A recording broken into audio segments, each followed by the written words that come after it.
The Coeur d'Alene Trail is a 66-mile trail that is paved and crosses the entire panhandle of Idaho. It was paved, as you read here, because it encapsulates all of the contaminants that were in the railroad bed.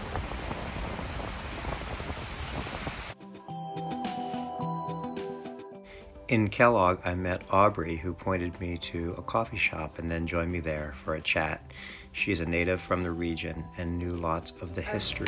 Or the National Register of Historic Places. Uh-huh. And, I mean, you just don't get a lot of towns where the entirety of the town. So you've seen the elevated freeway. Yeah.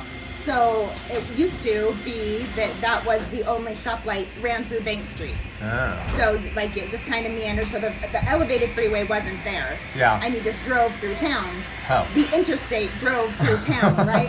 Back when, you had like 20 cars on the road in a day, not 20 cars on the road in 5 minutes. Yep. So they in order to get them the state or the DOT, I think, to put the highway as the elevated highway, they commissioned the National Historic Register to put the entire town on the register for all the history, the 1910 fire, the logging, the mining, the whole entirety of the town. And so they won the petition, and so it forced the DOT, the Department of Transportation, to have to be able to come up with another plan rather than put the interstate in the middle of town. And so such a pretty town too. And that's one of the reasons why is they have an amazing history and old families that have lived there since it was incorporated. Definitely felt like a sort of movie set for an old. And there's been the Dante's Peak was filmed there. Oh, yeah. So they did. They used a lot of stuff from neighboring communities, but the entirety of the town scenes were all filmed in downtown Wallace, and so it was really kind of fun to watch that movie magic happen. They put scaffolding up to the halfway up the windows, and then they did the blow-in insulation, and they just layered it all on top of that, and that was what the ash was. And so they did. They used lots of extras around town, and we used to have a movie theater here in Kellogg, and it was called the Arena, and it was one of the original movie theaters. And they got it on opening night. Nice. And so all the dignitaries from Boise came. The only time they ever come to town. Right, of course. North Idaho and Southern Idaho should be two completely different states. We have nothing in common with the other. Interesting. Well, we don't grow the potatoes; they grow the potatoes. Yeah, that's true. They're all the Republicans. We're all the Democrats. Really? It's pretty vastly different. I mean, maybe it's flipped a little bit here in the last half a decade, but traditionally we didn't have much in common with Southern Idaho. That happens. So right behind us here, there's a gondola that's going up the mountain, and so it's not ski season. So what are people going up there for? So they are doing mountain biking and just scenic tours. So they have several chairlifts open where you can just ride the chairlifts and ride them back and down and back and just wander and see the sights. But a lot of them are going up to do serious downhill mountain biking. The enduro racing. They did a big enduro race here on Sunday, and it was one of the biggest ones that they had done in quite a while. Wow. And they had all the classes, from little kids to guys that have been doing it forever, and so so they do in the winter. There's not just skiing, but they have an inner tube park, snow tube park, and they have one of those carpets. So you slide down on the inner tube and you ride the carpet up, and you can do that for a couple hours. They sell them in hour blocks. Oh, okay.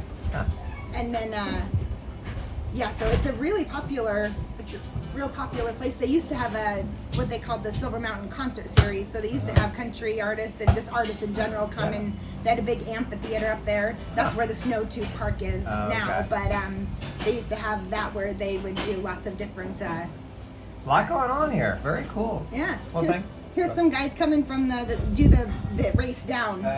So they rode the gondola up. Yeah. And then here they come down, and you'll see these guys all day long. They're just Yeah. You can always spot them because there's leisure riders and then there's Yeah. business. Different bikes, different helmets, different. Yeah. Yeah. A lot more safety gear. Yeah. Should be. Yeah. There they go. There's the hardcore downhill riders, which is something I don't do. I actually don't like going down.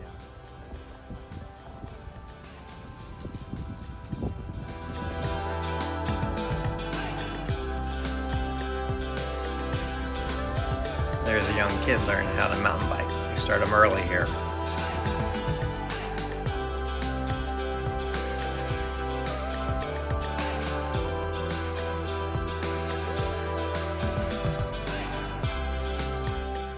I'm going to let you settle in and enjoy the sights of the Coeur d'Alene Trail for a bit, and I recommend if you're a cyclist and you're in this area of the country that you definitely take it.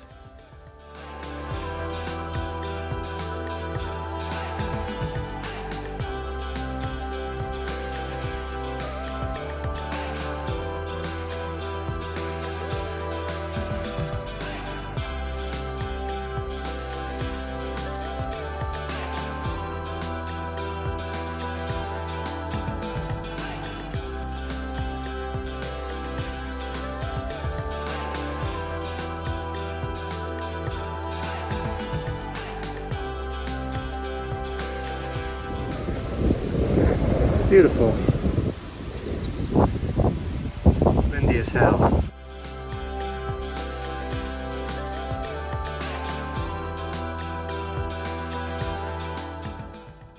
Harrison was a quaint little town, tourist town on the lake, and I had some food there, but unfortunately there was no room at the inn, and the one campground was full up, and I had to go about another 10 miles beyond where I had intended to stop for the day. But luckily I found a beautiful state park and had a great night there. It's a lot of bike infrastructure to get across the lake here. A whole bridge dedicated just to bicycles. It's a gorgeous lake, but there's all these old trees and stumps sticking out of it pretty much everywhere you look. And I was wondering if those were historical, being that this was a major logging area, and most of those logs were run down the lake to various mills and rivers further south. Steps going up there. Why not go backwards?